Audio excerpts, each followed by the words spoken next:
चाहे बीपीएससी पास शिक्षक हों कि विभागीय परीक्षा पास जो करेंगे, सबके लिए एक कॉमन नियमावली होनी चाहिए। और जो राज्यकर्मियों को जो अन्य पे स्केल मिलता है और जो सुविधाएं मिलती हैं वो हम सबको मिलना चाहिए। है कि जो भी शिक्षक बीपीएससी पास करें या विभागीय परीक्षा पास करें, सबको नियमित शिक्षकों के समान लेवल 7, 8 और 9 का पे स्केल मिलना चाहिए। ये देखने वाली बात होगी कि आने वाले दिनों में जो वो नियमावली ला रही है उसमें किन किन चीज़ों को समाहित किया गया है और किन किन चीज़ों को छोड़ा गया है। जो हम लोगों का मौलिक मांग है, अगर उसको छोड़ा गया होगा तो हम लोग उसके लिए निश्चित रूप से सड़क से लेकर सदन तक आंदोलन करने के लिए बाध्य होंगे। नमस्कार, आप देख रहे हैं न्यूज़ फॉर नेशन में आपके साथ तबजीत सिंह। टीटी शिक्षक संघ के द्वारा जो नई शिक्षक नियमावली लाया गया है, जिसको लेकर तो टीटी शिक्षक संघ के नेता हैं अमित विक्रम और तमाम नियोजित शिक्षक हैं, वो आज बैठक के हैं। क्या कुछ बैठक में निर्णय लिए हम इनसे जानते हैं। आप लोग आज बैठक के हैं, क्या कुछ निर्णय लिए? देखिए, निर्णय हमने स्पष्ट लिया है कि हमको 2 तरह की नियमावली स्वीकार नहीं है। चाहे बीपीएससी पास शिक्षक हों कि विभागीय परीक्षा पास जो करेंगे, सबके लिए एक कॉमन नियमावली होनी चाहिए। और जो राज्यकर्मियों को जो अन्य पे स्केल मिलता है और जो सुविधाएं मिलती हैं वो हम सबको मिलना चाहिए।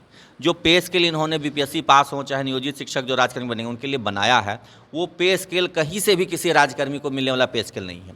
पूर्व से जो नियमित शिक्षक बहाल हैं उनको लेवल 7, 8 और 9 का पे स्केल मिलता है।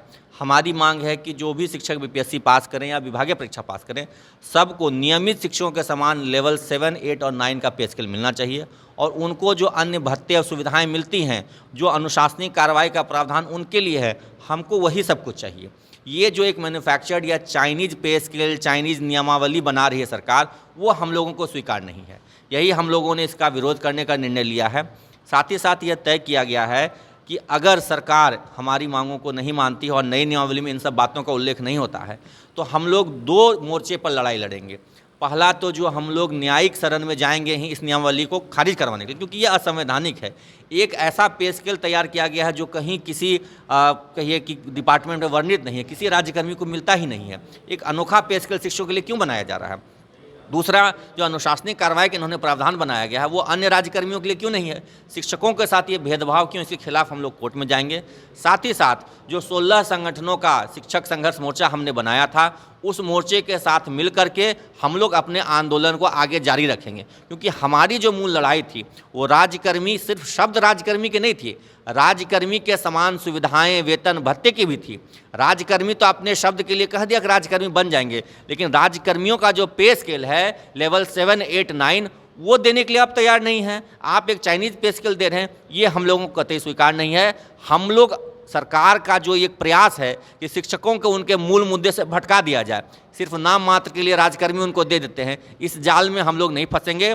हमारी जो लड़ाई है राज्यकर्मी के समान वेतन, भत्ते, सुविधाएं, उन सब के लिए हमारा संघर्ष जारी रहेगा। हम लेवल 7, 8 और 9 का वेतन लेके रहेंगे। लेकिन लंबे समय से आप लोग राज्यकर्मी के दर्जा की मांग कर रहे थे, लेकिन अब तो सरकार मान गई है ना, अब नई नियमावली भी बना दी, अब आपको बिहार बोर्ड के द्वारा एग्जाम भी दिया जाएगा। देखिए, हम लोग एग्ज़ाम का स्वागत करते हैं कि एग्ज़ाम बहुत अच्छी चीज़ है। हम शिक्षक हैं, हम पढ़ाते हैं, एग्ज़ाम से हम नहीं डरते हैं। बीपीएससी में आपने देखा ना, हम लोगों ने, संघ ने बहिष्कार किया, इसके बावजूद 60,000 शिक्षक भरे और उसमें से 42,000, 44,000 पास कर गए। इतनी बड़ी संख्या में शिक्षकों ने पास किया कि अब सरकार को दिक्कत हो रही है। लेकिन विरोध इस बात का है कि राज्यकर्मी का मतलब क्या हुआ कि सिर्फ शब्द के लिए राज्यकर्मी कह दें, किसी को कह दें कि आपको हमने डीएम बना दिया, अब वेतन दें उसको चपरासी वाला, काम कराएं उससे डीएम वाला, वेतन दें चपरासी वाला, ये नहीं चलेगा।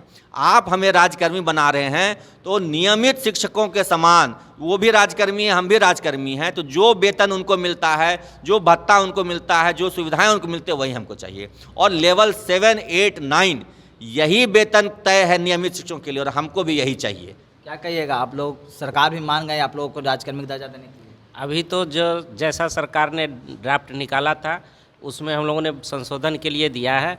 अगर सरकार हमारी इन मांगों को, राज्यकर्मी शब्द के लिए लड़ाई हमारी नहीं थी, राज्यकर्मी के साथ साथ उसके बराबर के अन्य सुविधाओं की मांग थी हमारी। अगर नियमावली में साथ नहीं आता है हम लोगों के इस नियमावली में, तो हम लोग इस लड़ाई को कोर्ट तक ले जाएंगे और इस नियमावली को रद्द करवाएंगे। चलिए, क्या कहिएगा? अब तो सरकार मान गई है, आप लोग बैठक किए हैं। सरकार मान जरूर गई है, लेकिन कहीं ना कहीं कुछ पेचीदगी उत्पन्न करके रखी है। बहुत सारी विसंगतियां हैं जिसको दूर करने के लिए उस पर क्या हम लोग का कदम होगा, इसके लिए आज हम लोगों ने बैठक किया है। अब ये देखने वाली बात होगी कि आने वाले दिनों में जो वो नियमावली ला रही है उसमें किन किन चीज़ों को समाहित किया गया है और किन किन चीज़ों को छोड़ा गया है। जो हम लोगों का मौलिक मांग है, अगर उसको छोड़ा गया होगा तो हम लोग उसके लिए निश्चित रूप से सड़क से लेकर सदन तक आंदोलन करने के लिए बाध्य होंगे। चलिए, तो आपने सुना क्या कुछ कहना है टीटी शिक्षक संघ के नेता और नियोजित शिक्षकों को। आपने सुना इसी तरह के तमाम खबरों बने रहे न्यूज़ 4 के साथ। नमस्कार।